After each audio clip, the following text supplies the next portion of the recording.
ये एक रस्सी है, एक मंकी है। मंकी का मास है 5 kg।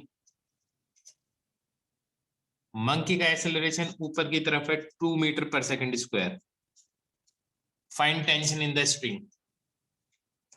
Find tension in the string.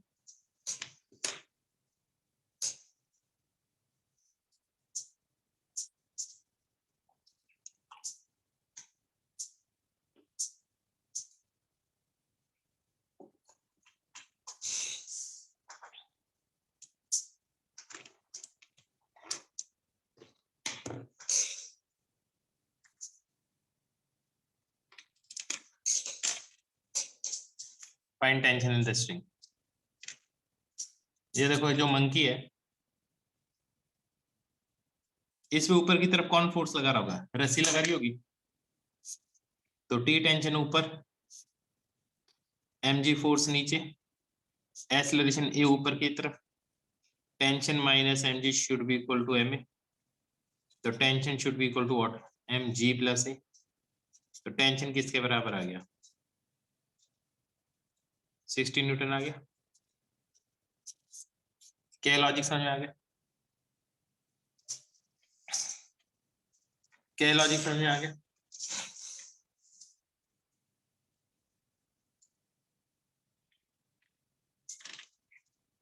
अब देखो दूसरा क्वेश्चन। बेटा एक्सेलरेशन ऊपर है तो कौन सा फोर्स बढ़ेगा? टेंशन ज्यादा होगा mg से, तो tension minus mg should be equal to ma। आ रही नहीं यही बात समझ में? अगर एक्सेलरेशन 0 होता तो टेंशन mg के बराबर होता। और अगर मेरे को ये बताओ, अगर इसका एक्सेलरेशन 4 मीटर पर सेकंड स्क्वायर नीचे होता तो टेंशन कितनी होती?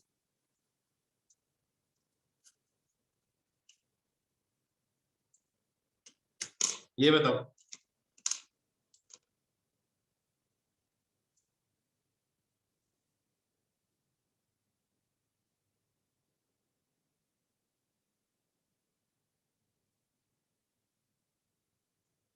थर्टी न्यूटन होती, क्योंकि अब mg फोर्स बड़ा होता। mg minus T equal to m into a. तो t किसके बराबर आएगा? mg माइनस ए। m कितना है? 5, 10 माइनस 4, 30 न्यूटन आ जाएगा। क्या लॉजिक समझ में आ गया? क्या लॉजिक समझ में आ गया सबको अच्छी तरह से?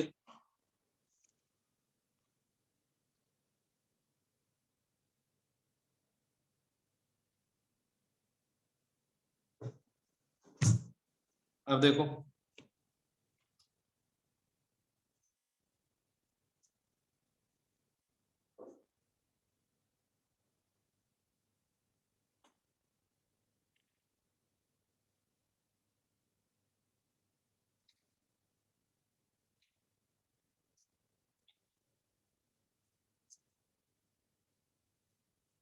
ये 10 kg का ब्लॉक है। ये बताओ, ये जो मंकी है इसका मास है 6 kg। ये बताओ इसको किस एक्सेलरेशन से ऊपर जाना चाहिए ताकि ये जस्ट इससे ऊपर उठ जाए? बेटा अगर एक्सेलरेशन नीचे होगा तो पक्की बात है mg फोर्स बड़ा होगा, टेंशन छोटी होगी, तभी नेट फोर्स नीचे होगा। एक्सेलरेशन ऊपर है तो नेट फोर्स ऊपर होगा, तो टेंशन बड़ी होगी, mg छोटा होगा। ऐसे what should be the acceleration of monkey so that 10 kg block just leaves the ground? So that 10 kg block just leaves the ground.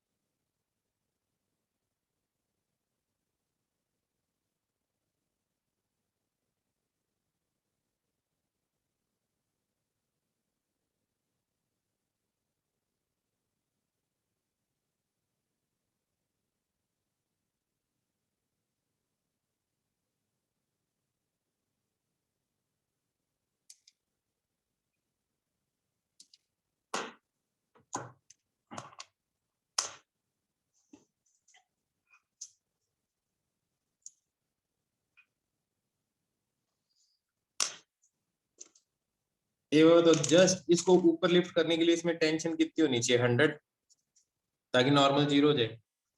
तो टेंशन कितनी होनी चाहिए? 100 होनी चाहिए। नीचे mg कितना है? 60। तो नेट फोर्स कितना आ गया इस पे? 40 न्यूटन डिवाइडेड बाय मास 6। तो ये एक्सीलरेशन आ जाएगा, हाँ या ना? हाँ या ना? कितना आ जाएगा? ऐसे ही आएगा कुछ, सॉरी ऐसा ही आएगा कुछ।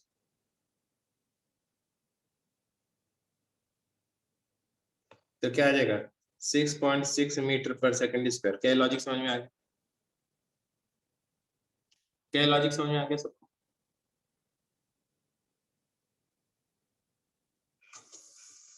पक्का?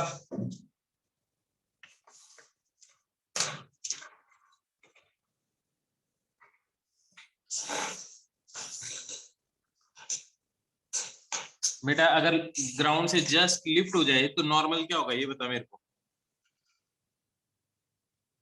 नकुल यही था क्वेश्चन कि what should be the acceleration of monkey so that 10 kg just leaves the ground.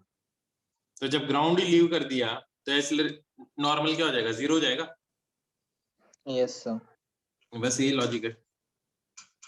Sir जब ये ग्राउंड पे टच है तब भी तो टेंशन 100 ही होगी ना, नीचे अगर mg 100 लग रहा है तभी चल ये रिएक्शन बात अच्छी बता, हो रहा वाह।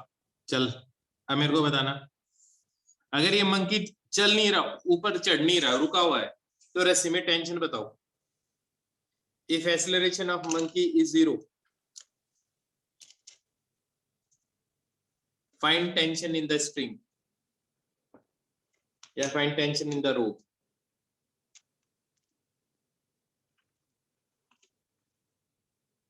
60। 60 होगी, क्योंकि अगर इसका एक्सीलरेशन 0 तो ये 60, यस सर, हो गया क्लियर। 60, ये 60, ये 100। अब तो नॉर्मल कितना होगा इस केस में? ग्राउंड कितना फोर्स लगा रहा होगा? 100। 100 कैसे लगाएगा यार? फिर तो 100 160 नेट फोर्स तो 60 लग गया इधर। 0। 0 क्यों लगाएगा? फिर तो ये जमीन के अंदर तोड़ता हुआ अंदर जा रहा होगा। यार तुम्हें पहले करवाया हुआ मेरा ये, अभी तुम्हें याद आ जाएगा। ये 100 न्यूटन हो गया। नॉर्मल कितना है? 100 है।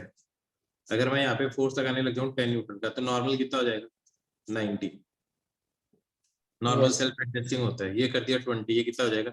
80। ये हो जाएगा 60, ये कितना हो जाएगा? 40। अभी भी नहीं आया लॉजिक में? यस सर, यस सर, हो गया। ऐसा करवाया या नहीं करवाया हुआ मेरा, ये बताओ पहले। यस सर, करवाया। करवाया तो बस करवाया, ये तो क्या मैंने करवा दिया। पक्का? यहाँ तक समझ में आ गया सबको? Yes sir. ठीक है।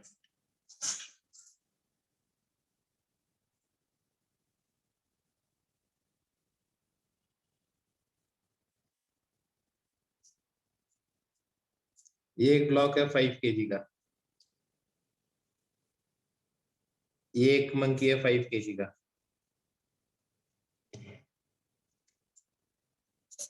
ब्लॉक के ऊपर ये सिल्वरी सरफेस है, तो मंकी को अपनी फोटो दिखाई दे रही है, इसके अंदर इमेज दिखाई दे रही है।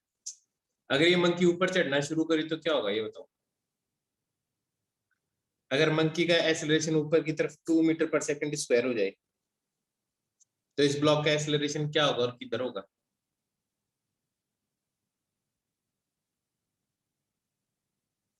पहले बताओ, अगर इसका एक्सेलरेशन 2 मीटर पर सेकंड स्क्वायर हो तो टेंशन कितनी होगी?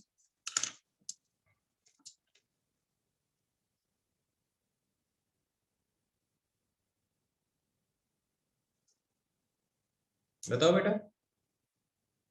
60। 60 होगी, 60 न्यूटन होगी। तो इसमें भी कितनी टेंशन होगी यहाँ पे? 60। तो इस 5 kg का एक्सेलरेशन क्या होगा?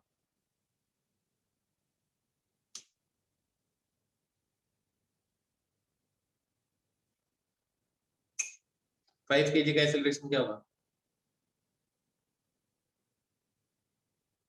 12 हो जाएगा। वाह, इस पे नीचे की तरफ 15 न्यूटन नहीं लग रहा होगा? mg कहाँ सर गया? 2 2 ही होगा। तो दोनों का एक्सेलरेशन सेम से ऊपर जा रहे हैं, तो इसको अभी भी अपनी इमेज दिखाई दे रही होगी। हाँ या ना? क्या ये लॉजिक समझ में आया? Yes sir. अगर मान लो ये 2 मीटर पर सेकंड स्क्वायर से नीचे की तरफ आने लग जाए, अब तो इसका एक्सेलरेशन कितना होगा 5 kg का?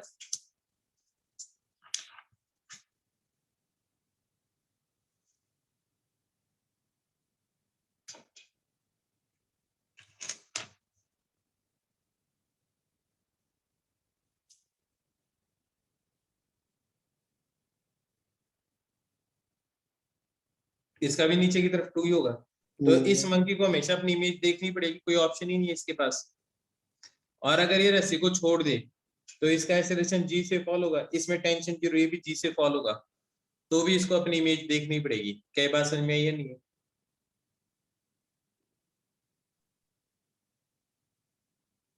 क्या बात समझ में आ गई सबको अच्छी तरह से? Yes sir. एक बार बताओ, क्या तुम्हें न्यूटन लॉज ऑफ मोशन समझ में आ गया अच्छी तरह से चैप्टर? चलो एक क्वेश्चन और दे देते हैं।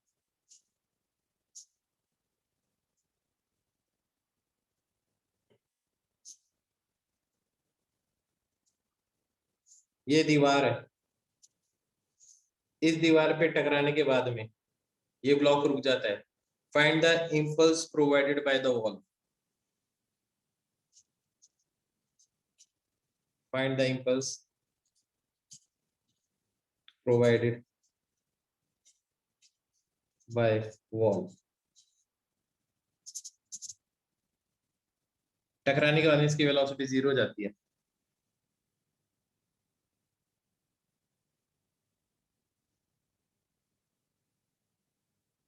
पहले तो इंपल्स क्या चीज होती है?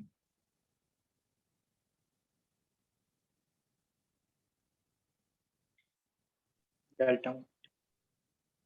क्या होती है impulse? Change in momentum. Sir force और टाइम का प्रोडक्ट। बिल्कुल, तो चेंज इन मोमेंटम, तो इसका मोमेंटम कितने का चेंज हो जाएगा इसकी मोमेंटम में?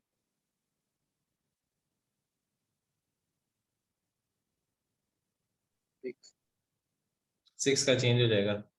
तो इस पे इंपल्स कितना होगा? अगर ये डायरेक्शन पॉजिटिव तो इंपल्स इधर लगेगा इस पे, क्योंकि फोर्स भी इधर ही लगेगा। चेंज इन मोमेंटम आ जाएगा कितना? -6 kg मीटर पर सेकंड। क्या बात समझ में आ गई? Yes sir. यस।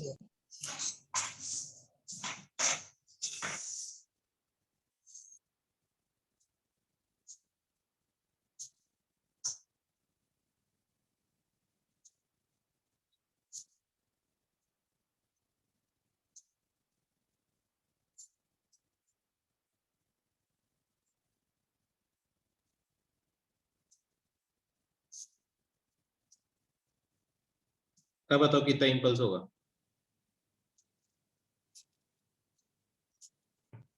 टकरा के वापिस आ रहा 2 मीटर पर सेकंड से। Find the impulse imparted by the wall.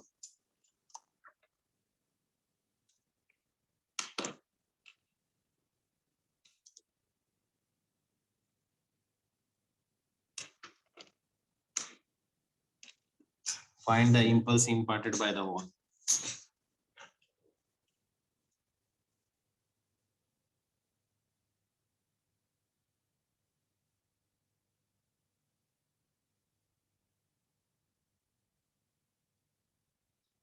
ध्यान से देखो बेटा, साइन भी देखना है।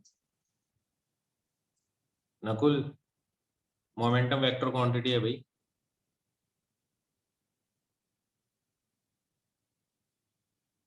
बिल्कुल, -30 kg मीटर पर सेकंड। -30 kg मीटर पर सेकंड। एक बुलेट है, इसकी वेलोसिटी थी 100 मीटर पर सेकंड। मास था इसका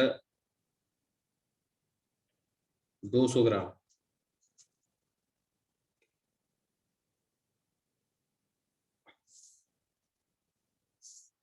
एक ग्राउंड पे फिक्स्ड लकड़ी थी, पेड़ था।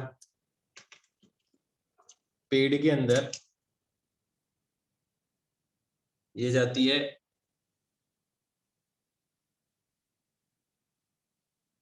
20 सेंटीमीटर और इसमें जाके यहाँ रुक जाती है। Find the average force applied by the wooden block on the bullet. Find the average force applied by the wooden block on the bullet।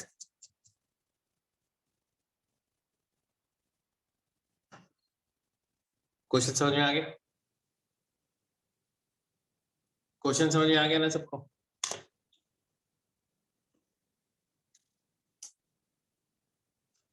मेरे को ये बताओ इसका एक्सेलरेशन क्या होगा, बुलेट का एक्सेलरेशन क्या होगा?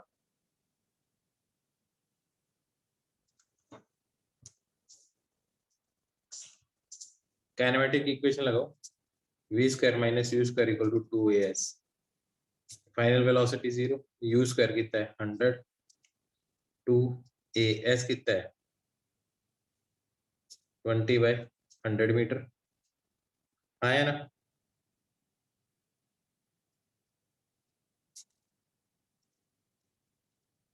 तो एक्सेलरेशन कितना आ गया 250।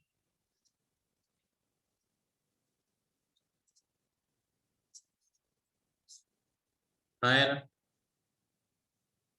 एक्सेलरेशन कितना आ गया 250 मीटर पर सेकंड स्क्वायर।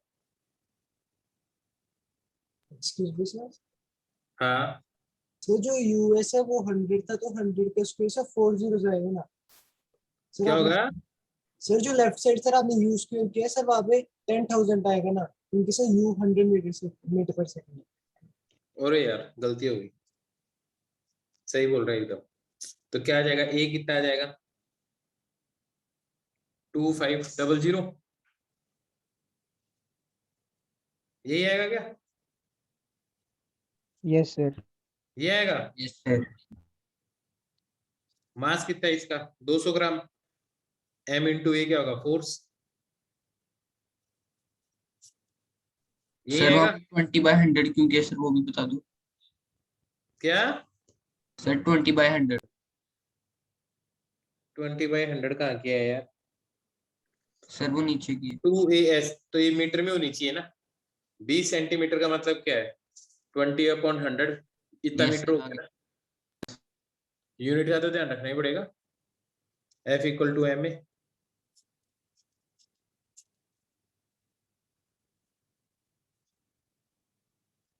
ये आएगा 5000 न्यूटन।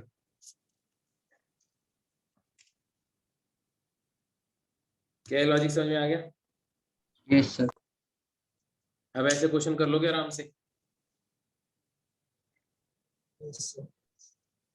ठीक है, एक मिनट है।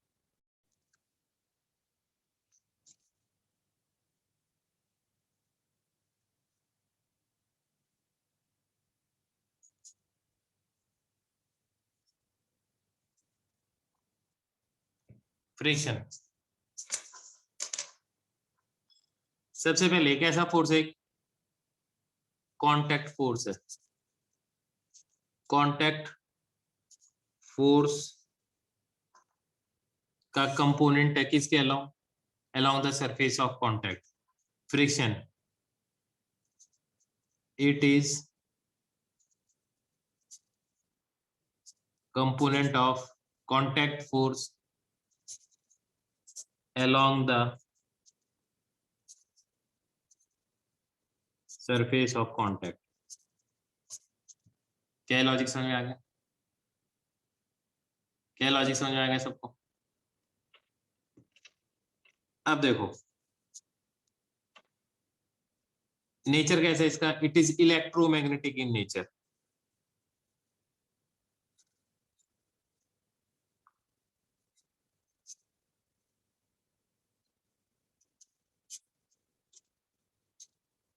Electromagnetic in nature. क्या बात समझ में आ गई? Yes sir. एक और बात, it is self adjusting in nature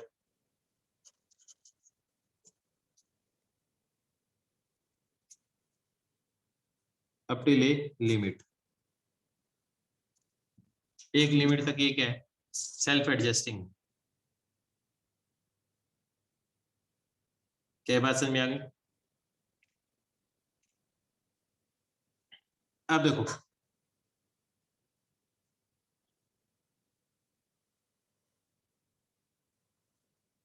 ये एक इंक्लाइन है, यहाँ पे मैंने एक ब्लॉक रखा,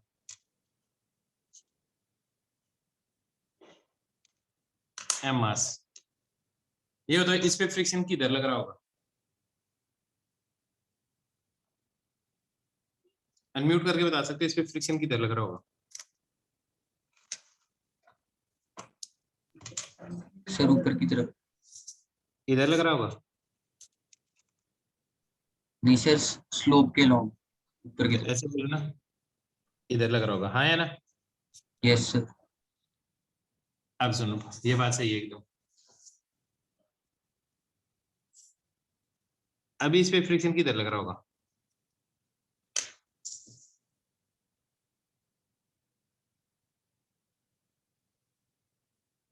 सर ये तो स्टेबल है। इधर भी नहीं लग रहा होगा, हाँ या ना? Yes sir.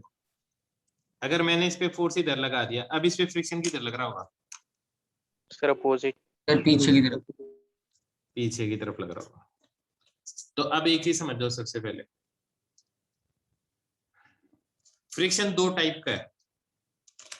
फ्रिक्शन दो टाइप का है। कितने टाइप का है? दो टाइप का है।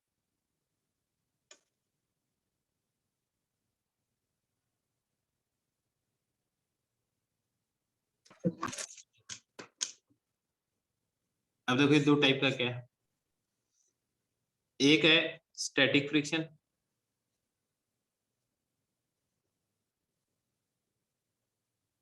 और दूसरा है kinetic friction.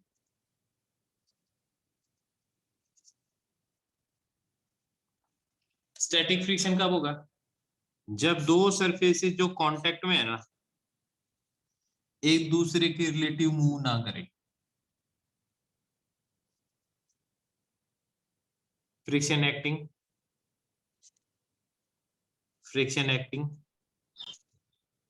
when two surfaces in contact are relatively at rest. Kinetic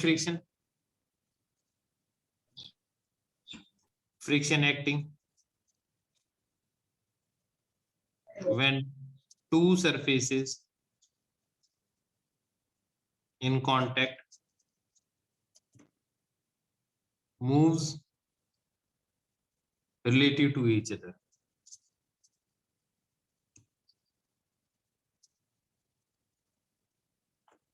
आई बात समझ में? यहां तक बात समझ में आ गई? अब ये देखते हैं फ्रिक्शन लगता क्यों है। ठीक है, एक मिनट दो, मैं तुम्हें समझाते हैं फ्रिक्शन लगता क्यों है। स्टैटिक फ्रिक्शन समझ में आ गया, काइनेटिक फ्रिक्शन समझ में आ गया। तो मैंने कहा ये जो दो सरफेसेस कांटेक्ट में, इन पे ये जो पॉइंट्स हैं, इन पे क्या होगा? बहुत ज्यादा प्रेशर आ रहा होगा।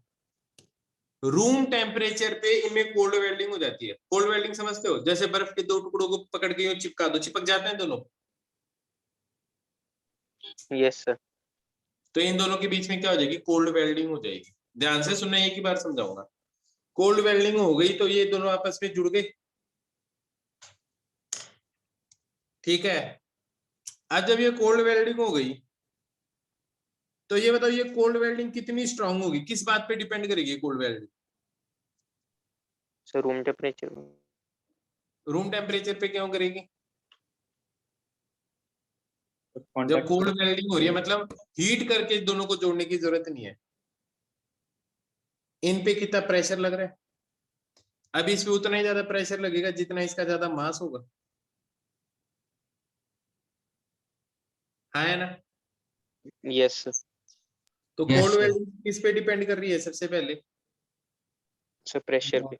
Pressure. प्रेशर पे। और प्रेशर कितना होगा जितना ज्यादा, अब देखो इस पे नीचे की तरफ तो mg लग रहा होगा Yes, sir. और ऊपर की तरफ क्या लग रहा होगा,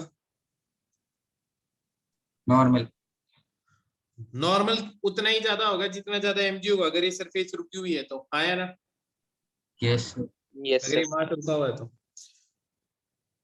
तो फ्रिक्शन या फिर ये बोल रहा हूँ कोल्ड वेल्डिंग उतनी ज्यादा स्ट्रांग होगी जितना ज्यादा स्ट्रांग नॉर्मल होगा, हाँ या ना। Yes, sir. Yes, sir. अब देखो इस कोल्ड वेल्डिंग को तोड़ने के लिए, अब ये मान लो कोल्ड वेल्डिंग हो गई दो सरफेसेस के बीच में, अब इन दोनों को समझना, ये एम मास है, कोल्ड वेल्डिंग बनी हुई है। मान लो ये जो कोल्ड वेल्डिंग है ना वो टूटेगी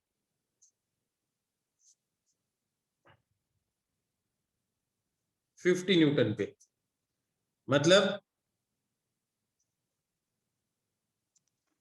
अगर मैं इसके ऊपर 50 न्यूटन फोर्स लगाऊं ना किधर, तो कोल्ड वेल्डिंग टूट जाएगी, इस साइड में या इस साइड में किधर भी फोर्स लगाऊं। क्या ये लॉजिक समझ में आ गया? Yes, sir. अब एवा बताओ, अगर मैं इस पे इधर कोई भी इधर अगर मैं फोर्स लगाता हूं इस पे 0, तो बताओ फ्रिक्शन किधर लगेगा इस पे, कोल्ड वेल्डिंग ना टूटे इसलिए ग्राउंड इस पे किधर फोर्स लगाएगा, ये बताओ कोल्ड वेल्डिंग ना टूटे।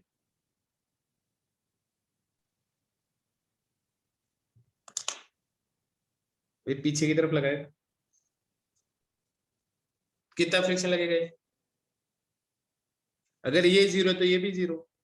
अगर ये मान लो हो जाए 10 न्यूटन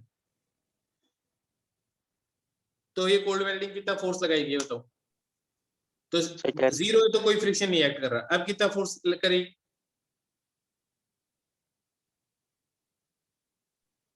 अब फ्रिक्शन कितना होगा,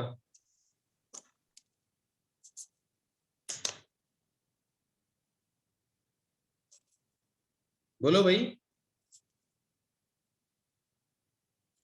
10 होगा तो ये -10 होगा, ये डायरेक्शन पॉजिटिव मान लेता हूँ चलो। अगर ये 20 हो जाए तो ये कितना हो जाएगा, -20. -20. अगर ये 30 हो जाए तो। -30. -30. अब एक चीज सुनो, इधर मैंने लगा दिया इस पे 30 न्यूटन फोर्स और इधर लगा दिया मैंने इस पे 40 न्यूटन फोर्स। अब बताओ कोल्ड वेल्डिंग को किधर फोर्स लगाना पड़ेगा अगर ये रुका रहा तो,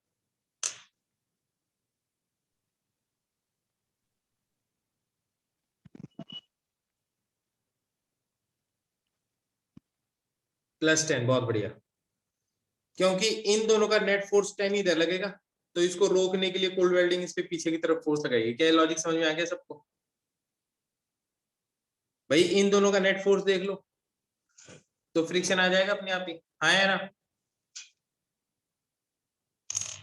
Yes, sir. अब एक चीज और देखना, मैं इसको थोड़ा सा चेंज कर रहा हूँ, F1 F2 और फ्रिक्शन, F1 की वैल्यू 30, F2 की वैल्यू 40, -40, फ्रिक्शन कितना होगा, Sir, +10. 10. +10। F1 आ जाए 50, F2 आ जाए 20, फ्रिक्शन कितना होगा, -70. देख Sir, लो। Sir, F2 -20 होगा ना? हाँ -20, सॉरी।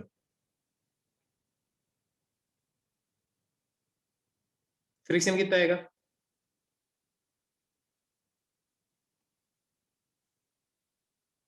यार इधर 50 लग रहा है इधर 20 लग रहा है तो 30 इधर लग रहा है तो फ्रिक्शन 30 इधर लगेगा ना, हाँ है ना। yes, sir. Yes. ये भी हो जाए 30 और ये भी हो जाए 30, अब बताओ फ्रिक्शन कितना लगेगा, Sir, 0. 0. ये हो जाए 0, ये हो जाए 40, फ्रिक्शन कितना लगेगा, सब +40. Sir. 40 लगेगा. इसका मतलब फ्रिक्शन क्या है, मैग्नीट्यूड में तो है ही सेल्फ एडजस्टिंग, साथ साथ में डायरेक्शन में भी है, हाँ या ना। Yes, sir. यस ये लॉजिक समझ में आ गया तुम्हें सबको? Yes Yes. Sir. Yes sir. ऐसा कोई जिसको नहीं लॉजिक समझ में आया? अब जब तक कोल्ड वेल्डिंग नहीं टूटेगी तो दोनों सर्फेसेस कांटेक्ट में ही रहेंगे नहीं? हाँ या ना? जब तक कोल्ड वेल्डिंग नहीं टूटेगी दोनों सरफेसेस क्या रहेंगे? कांटेक्ट में ही रहेंगे। अगर दोनों सरफेसेस कांटेक्ट में ही रही तो एक दूसरे के रिलेटिवली रेस्ट ही रहेगा, और दोनों एक दूसरे के रिलेटिव अगर रेस्ट में है तो फिर जो फ्रिक्शन एक्ट कर रहा है वो कैसा है? कैसा है? स्टैटिक। स्टैटिक। Static friction. क्या ये लॉजिक समझ में आ गया सबको? Yes sir. तो Yes. लिख लो भाई। Yes, लिखो static static friction is self adjusting both in magnitude and direction.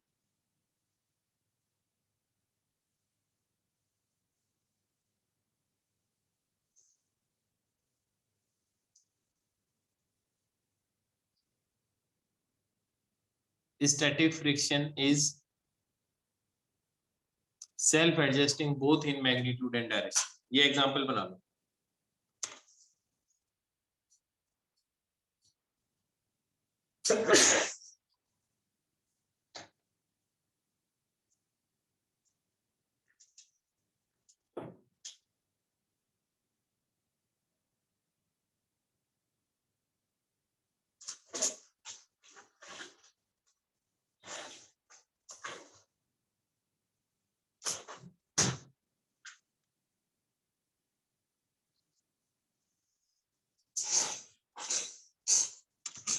लिख लिया क्या?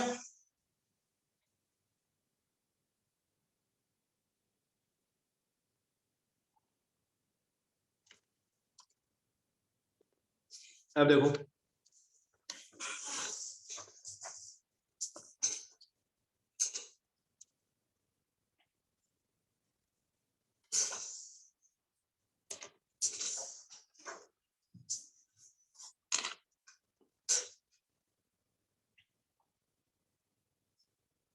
स्टैटिक फ्रिक्शन की maximum value is directly proportional to normal reaction. क्यों? नॉर्मल रिएक्शन जितना ज्यादा होगा उतनी कोल्ड वेल्डिंग स्ट्रांग होगी। हाँ या ना? Yes sir.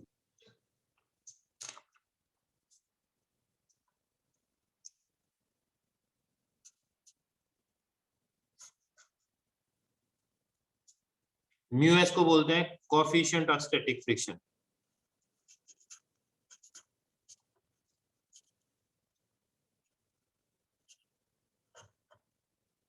आई बात समझे? किसके ऊपर डिपेंड करता है ये? Depends on to surfaces in contact.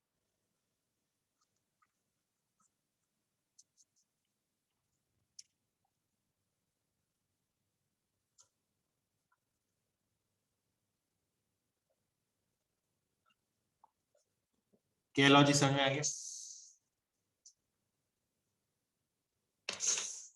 Simple question है देखो।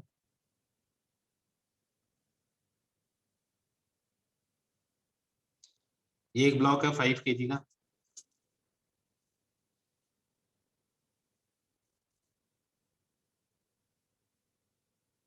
एक लिफ्ट में है, लिफ्ट का एक्सेलरेशन है 0। ये रहे आप,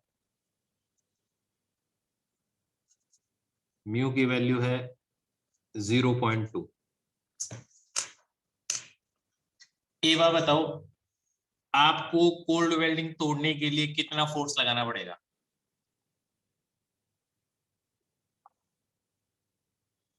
आपको कोल्ड वेल्डिंग तोड़ने के लिए कितना फोर्स लगाना पड़ेगा?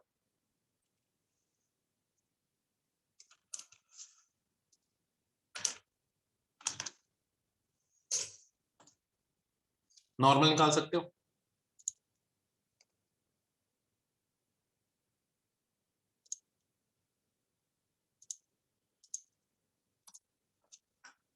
बोलो बेटा। 50। नॉर्मल कितना है? 50। तो म्यू इंटू नॉर्मल कितना है?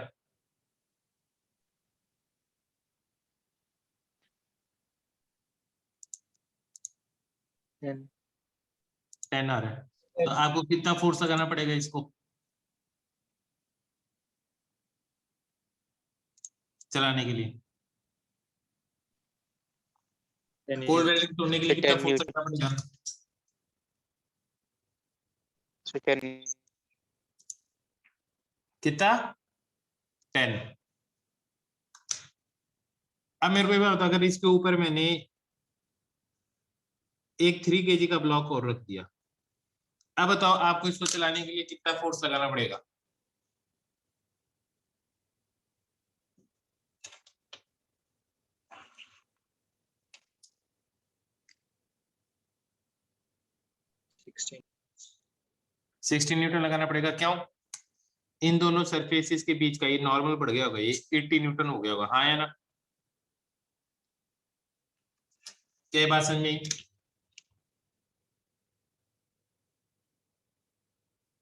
क्या बात समझ में आई? Yes, sir. अब सुनो, तो इसके अंदर फर्स्ट केस में स्टैटिक फ्रिक्शन की जो मैक्सिमम वैल्यू थी वो कितनी आ रही थी? 10 न्यूटन। और 3 kg का ब्लॉक और रख दिया तो स्टैटिक फ्रिक्शन की मैक्सिमम वैल्यू कितनी आ रही थी? 60 न्यूटन। अगर मान लो यही ब्लॉक है,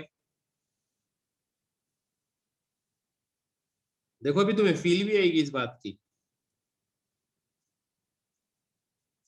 ये 5 kg है लेकिन इसका एक्सेलरेशन ऊपर की तरफ है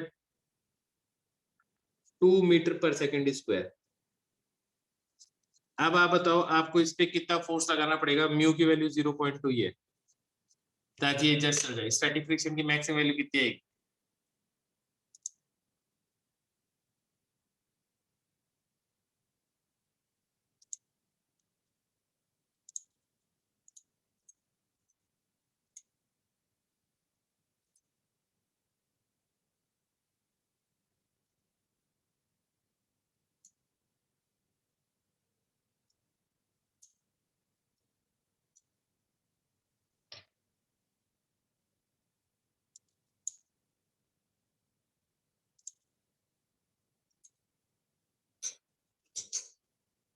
Sir, 12.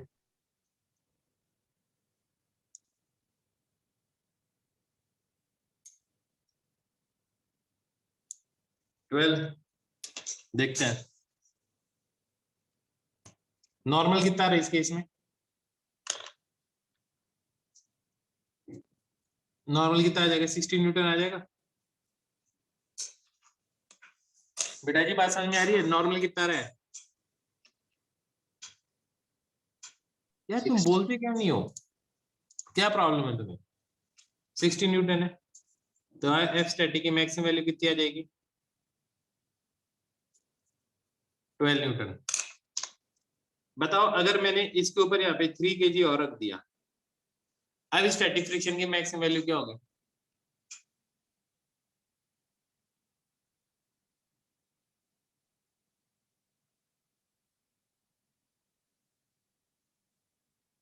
Nineteen point two.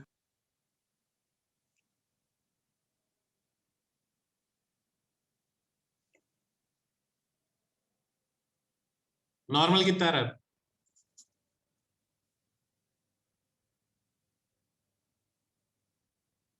96। 96. 96। तो स्टैटिक की मैक्सिमम वैल्यू कितनी आएगी?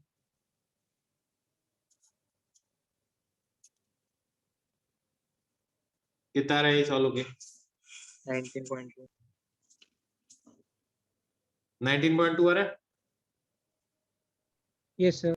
yes sir, अब देखो मैं फील करवा सकता हूँ तुम्हें, तुमने देखा होगा घर के अंदर है ना, जब तुम्हें बेड खिसकाना होता है, अलमारी खिसकानी होती है, तो तुम उसमें से सामान निकालते हो अगर खिसकता नहीं है तो। हाँ है ना?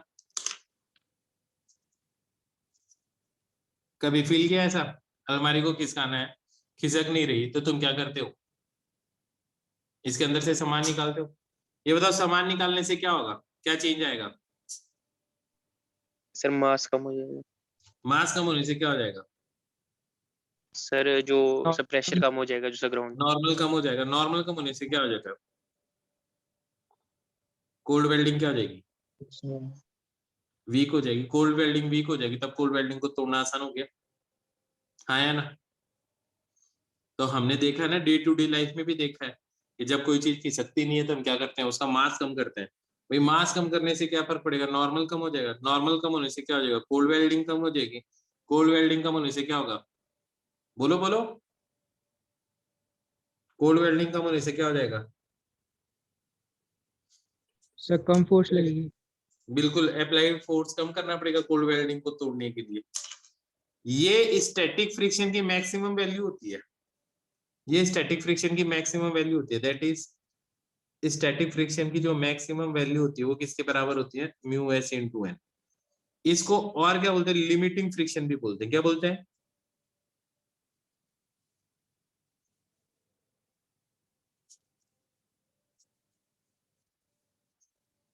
क्या बोलते हैं इसको, लिमिटिंग फ्रिक्शन भी बोलते हैं। क्या लॉजिक समझ में आ गया। तो स्टैटिक फ्रिक्शन की वैल्यू ज्यादा से ज्यादा कितनी लग सकती है,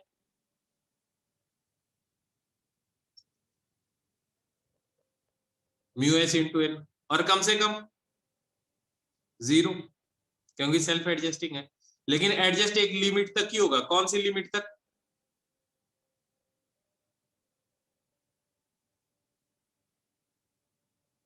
लिमिटिंग फ्रिक्शन की वैल्यू तक। क्या बात समझ में आ गई, यस सर। क्या बात समझ में आ गई, सबको समझ में आ गई ये बात। Yes. अब मैं एक ऐसा एग्जांपल दिखा रहा हूं तुम्हें, ठीक है।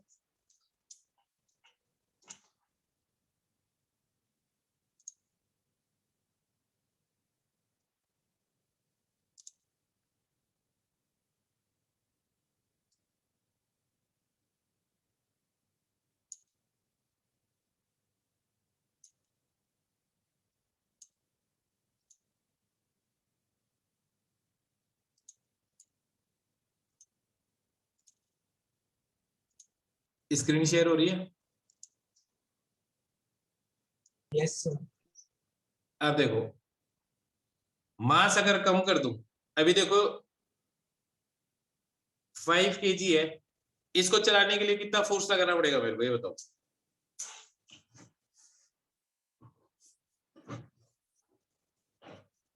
मास 5 kg है, म्यू कितना है, 1 है।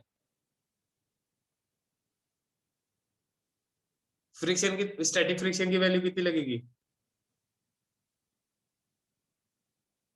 कितना फोर्स चाहिए इसकी कोल्ड वेल्डिंग को तोड़ने के लिए,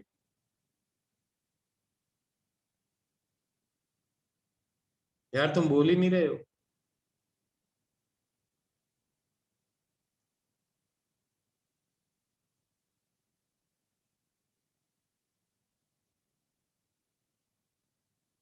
अनम्यूट करके बोलो यार, बोलो बच्चे।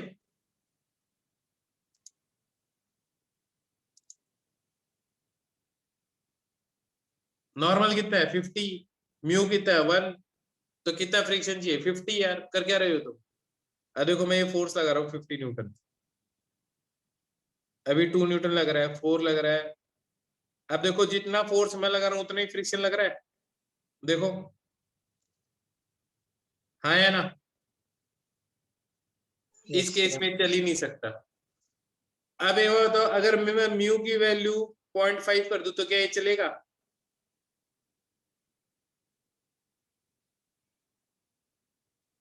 पॉइंट 5 करूं तो चलेगा क्या म्यू की वैल्यू, नहीं चल रहा, क्यों, क्योंकि स्टैटिक फ्रिक्शन की अभी वैल्यू कितनी आ रही है 25। अभी इस पे फ्रिक्शन कितना एक्ट कर रहा है, इस पे एक्ट कितना कर रहा है फ्रिक्शन अभी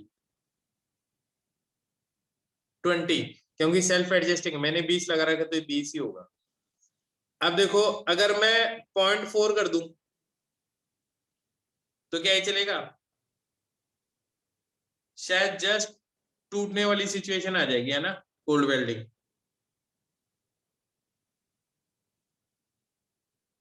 और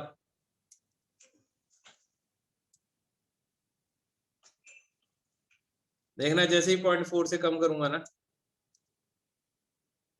अब देखो चलने लग गया ना, क्योंकि अब इस पे कोई ना कोई नेट फोर्स हो गया, क्योंकि पीछे ज्यादा से ज्यादा कितना लग सकता है, अब तुम देख सकते हो, और अप्लाइड फोर्स ज्यादा हो गया, अप्लाइड फोर्स कम कर दूंगा तो रुक जाएगा, और देखो फोर्स इधर कर दो तो इधर लग जाएगा, हाँ या ना। रिवर्स में भी कर सकता हूँ मैं इस चीज को। ये देखो ये 10 न्यूटन फोर्स लगाया मैंने, 7 लगाया। अगर मैं मास करूं कम करूं तो क्या होगा, चलने लगेगा ये। मास कम करने से क्या होगा, नॉर्मल कम हो रहा है। इतने ही फोर्स लगाने से अब ये चल पड़ा। तो देखो तुम क्या करते हो, जब तुम चला नहीं पाते ना इसको, जब तुम चला नहीं पाते तो तुम क्या करते हो, मास कम करते हो, अलमारी में से सामान निकालते हो बाहर, हाँ या ना। और फिर एक ऐसी सिचुएशन आ जाती है जिसके बाद में क्या होता है, क्या लॉजिक समझ में आ गया तुम्हें अच्छे से? Yes sir. कितना लॉजिक समझ में आया बताओ? थोड़ा आया या पूरा आ गया एकदम? सर वो सेल्फ एडजस्टिंग वाला रिपीट करो। मैं ऐसे कह रहा हूं कि मास कम करो तो नॉर्मल कम हो जाएगा, तो लिमिटिंग फ्रिक्शन कम हो जाएगा। तो हो सकता है आप फोर्स अप्लाई करके चला भी दो उसको। आई बात समझ में? यस। देखो एक और एग्जांपल दिखाता हूं। ये तो ज्यादा ही हो गया। चलो ये तो तुम्हें समझ में आ ही गया ना। 1 मिनट दो और।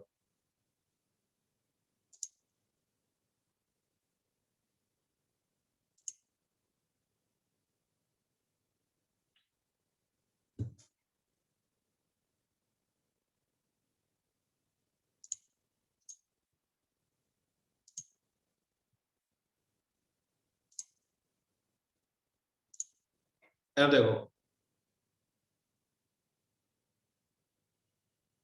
ये रहा बंदा, ये बंदा इस पे इधर फोर्स लगाएगा। स्टैटिक फ्रिक्शन की वैल्यू 2 है और मास कितना है इसका, 80 kg है। तो इसमें बताओ मैक्सिमम फोर्स कितना लग रहा होगा? जी की वैल्यू कर देता हूँ 10 ही कर देता हूँ, 10.1। मास कर देता हूँ इसका 50 kg।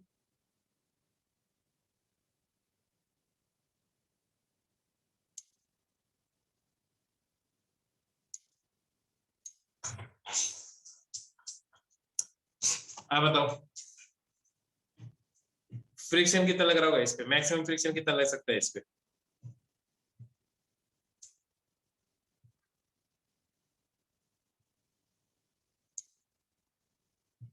ये नॉर्मल है, ये mg है। मैं मास बढ़ाऊंगा तो नॉर्मल बढ़ेगा, ये तो पता ही होगा तुम्हें।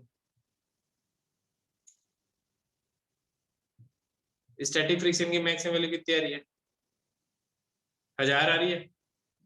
अब मैं देखो इस पे फोर्स लगाता हूँ इधर, नहीं चल रहा। अभी फ्रिक्शन कितना ऐड कर रहा है, 274, क्योंकि सेल्फ एडजस्टिंग है। अभी कितना ऐड कर रहा है, 338, जस्ट अपोजिट डायरेक्शन में। अभी कितना ऐड कर रहा है, 500।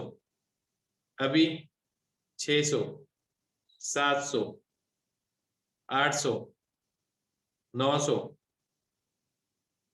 और 1000। नहीं चला क्योंकि जस्ट 1000 के बाद में 1000 के ऊपर कोल्ड वेल्डिंग टूटेगी। तो अब मैं एक काम करता हूँ, इसका मास आधा कर देता हूँ, दैट इज 25 कर देता हूँ। क्या होगा 25 करने से? अब कितना फ्रिक्शन चाहिए बताओ, अब स्टैटिक फ्रिक्शन कितना चाहिए? 500। 500। अभी कितना फ्रिक्शन लग रहा होगा इसमें?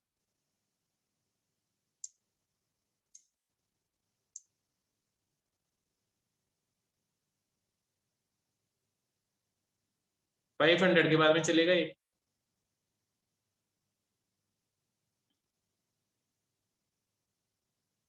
चल गया? Yes sir. Yes sir. अभी बताओ इस पे नेट फोर्स क्या लग रहा होगा?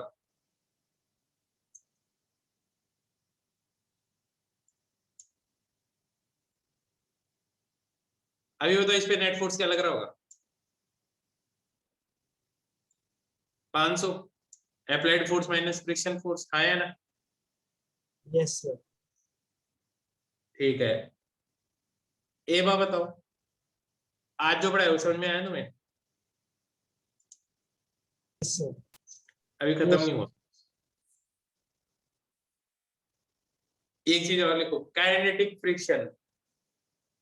देखो जब तुम फोर्स लगाओगे, एक बार कोल्ड वेल्डिंग टूट गई,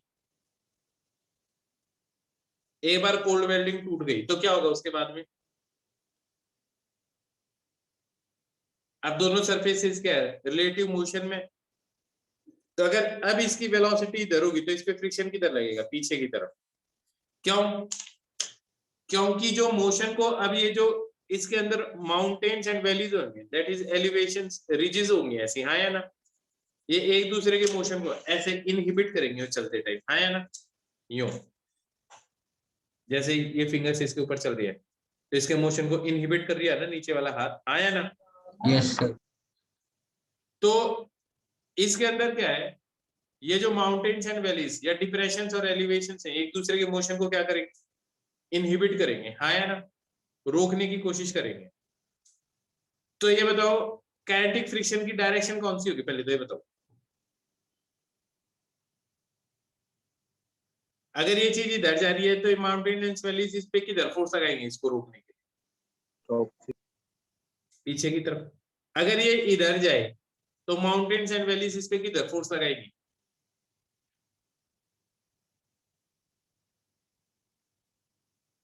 तो सिंपल बात है, एक सरफेस पे बैठ जाओ, दूसरी सरफेस की वेलोसिटी जिधर भी हो ऑब्जेक्ट की, उससे जस्ट अपोजिट डायरेक्शन में फ्रिक्शन एक्ट करेगा काइनेटिक फ्रिक्शन, और इसकी वैल्यू फिक्स्ड होती है, हाँ या ना?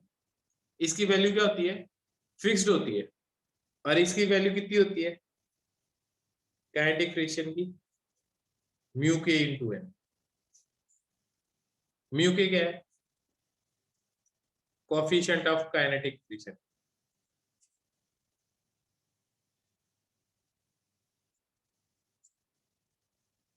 लिखो काइनेटिक फ्रिक्शन, लिखो when there is relative motion between two surfaces in contact, when there is relative motion between two surfaces in contact, when there is relative motion between two surfaces in contact, then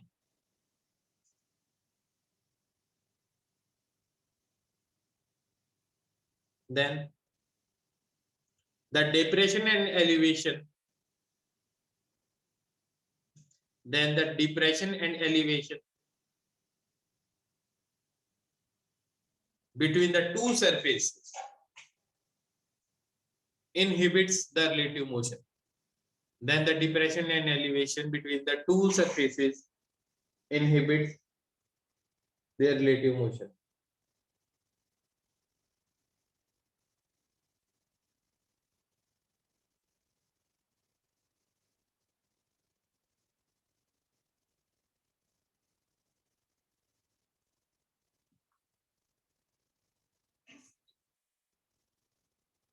क्या बात समझ में आ गई? क्या बात समझ में आ गई सब? लिखो नेक्स्ट लाइन में, kinetic friction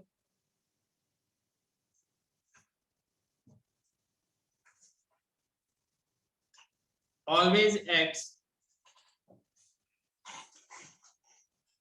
kinetic friction always acts in opposite direction of relative velocity.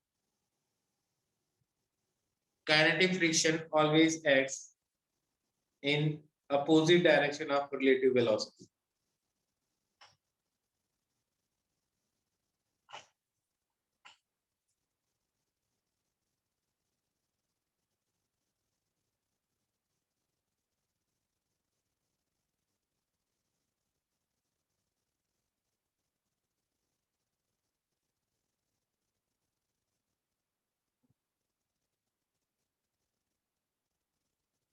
Next line में, magnitude of kinetic friction is always fixed.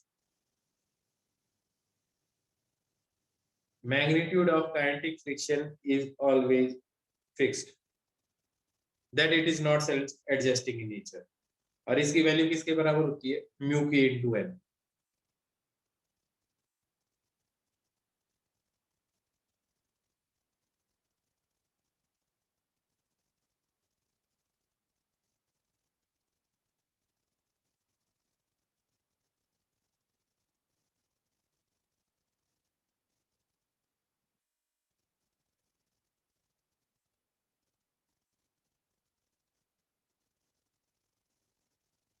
बस आज के लिए इतना ही काफी है।